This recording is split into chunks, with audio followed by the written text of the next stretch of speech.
Dalam sejarah dikatakan bahwa Jepang itu menjajah Indonesia hanya selama 3,5 tahun saja. Nah, tapi meskipun sebentar, masa penjajahan Jepang itu bisa dibilang lebih kejam daripada masa penjajahan Belanda. Nah, kira-kira kenapa ya masa penjajahan Jepang itu lebih kejam daripada Belanda? Nah, di konten kali ini kita akan membahas tentang hal tersebut. Jadi buat teman-teman jangan lupa untuk di-like dulu videonya dan juga tonton video ini sampai akhir dan simak baik-baik, guys.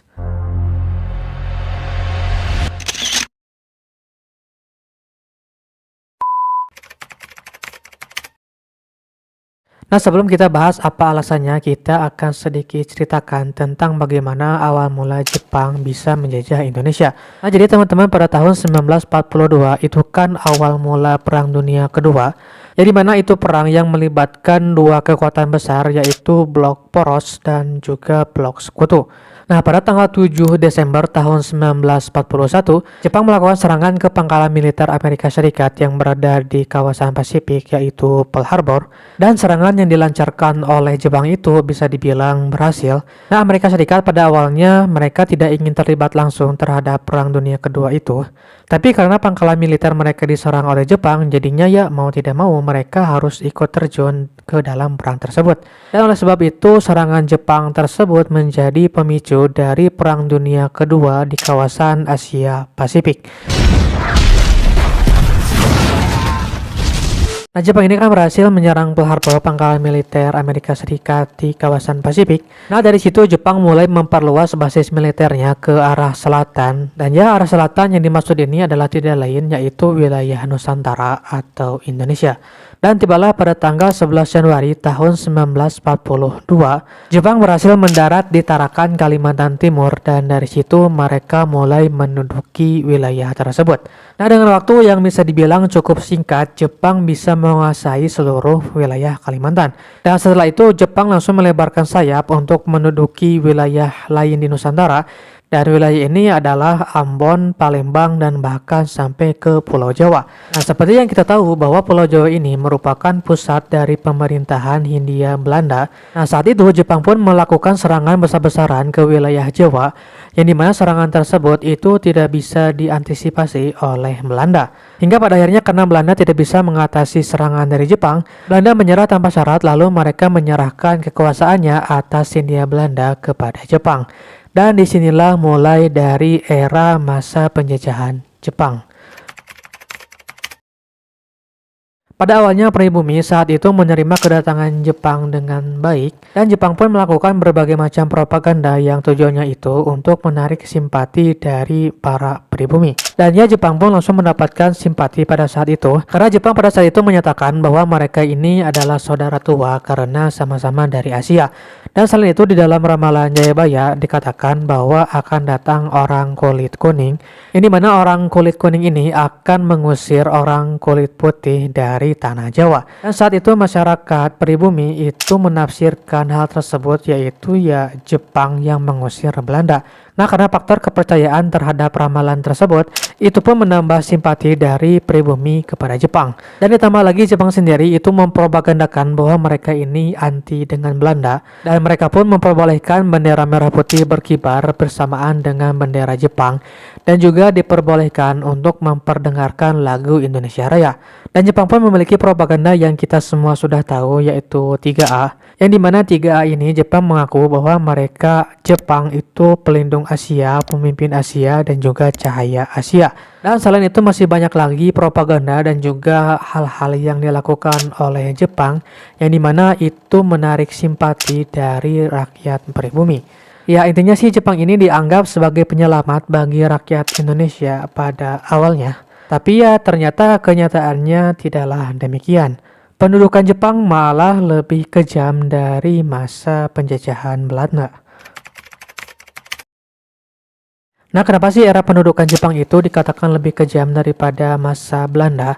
Jadi gini guys, di era penjajahan Jepang itu Jepang melakukan hal-hal yang bisa dibilang sangat tidak manusiawi. Contohnya untuk meraup keuntungan ekonomi, Jepang menciptakan sistem kerja paksa yang dikenal dengan Romusa. Nah, dalam rumus ini, militer Jepang mempekerjakan pribumi secara paksa pada proyek pengembangan Jepang. Jadi, para petani di Jawa itu dipaksa untuk menanam tanaman yang dibutuhkan oleh militer Jepang. Dan selain itu, bagi siapapun yang punya hewan ternak, itu disita secara paksa oleh Jepang. Dan dalam proyek Romusa ini, mereka dipekerjakan secara tidak manusiawi. Misalkan ada salah satu pekerja Romusa yang sakit, dia tidak bisa bekerja, maka kalau ketahuan oleh militer Jepang, dia akan dihabisi nyawanya. Dan mungkin ini dilakukan karena militer Jepang melihat bahwa orang yang sakit tersebut itu dianggap tidak berguna dan hanya menjadi beban saja. Nah, ini kalau misalkan dibandingkan dengan kerja paksa di era Belanda, secara berat mungkin ya sama, tapi era Belanda itu bisa dibilang lebih sedikit manusiawi. Bahkan dalam beberapa kasus di era Belanda ini, para pekerja itu diberi upah ya walaupun sedikit, tapi ya entah upah itu ngalir atau enggak kepada para pekerjanya karena ya isunya dikorupsi oleh bupati pada saat itu. Dan selain itu, Jepang pun pernah melakukan genosida kepada masyarakat Kalimantan. Dan ini dilakukan karena Jepang ini ingin memendam rasa benci rakyat Kalimantan kepada Jepang. Nah, kemudian di era Belanda, untuk perempuan pribumi itu bisa dibilang nasibnya lumayan agak sedikit baik jika dibandingkan dengan era Jepang. Nah, karena setahuku cukup banyak pria Belanda yang menikah dengan perempuan pribumi atau yang ada di Nusantara. Ya, meskipun banyak juga terjadi kasus pelecehan seksual di masa Belanda, tapi itu bisa dibilang agak sedikit mending jika dibandingkan dengan di era Jepang.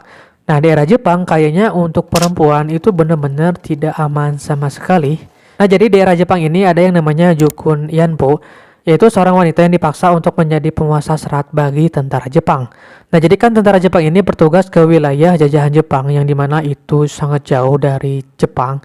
Dan untuk bertugas itu harus benar-benar meninggalkan keluarganya dan ya istrinya pun tidak ada yang dibawa ke tempat jajahan Jepang.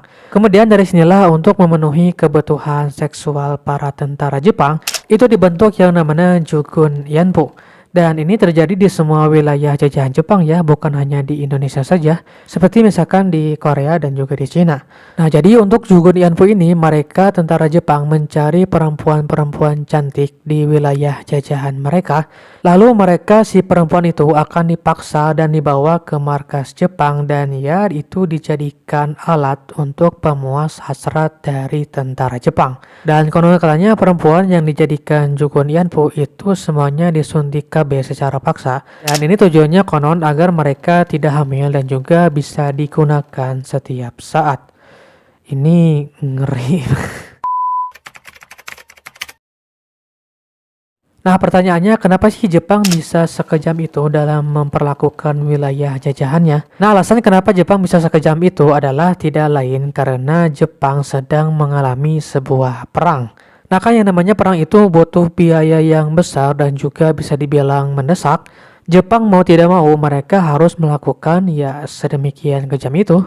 Mereka sebisa mungkin harus bisa memanfaatkan sumber daya alam dan juga sumber daya manusia di tempat mereka menjajah. Dan itu digunakan untuk keperluan perang mereka di wilayah Asia Pasifik.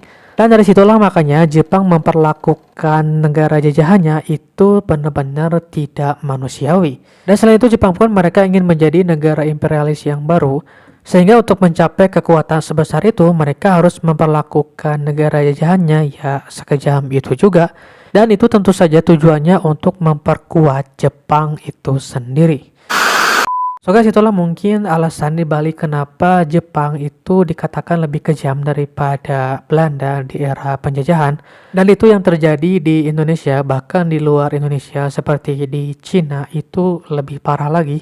Contohnya misalkan Yoni 731 yang mungkin kita ke depan akan bahas tentang itu guys. Jadi stay aja di channel ini. Tapi kira-kira menurut kalian gimana guys? Aku mau tahu pendapat kalian tentang topik kali ini. Nah, buat teman-teman mungkin mau revisi untuk topik kali ini atau mungkin ada juga yang ingin menambahkan, kalian bisa ketik di kolom komentar.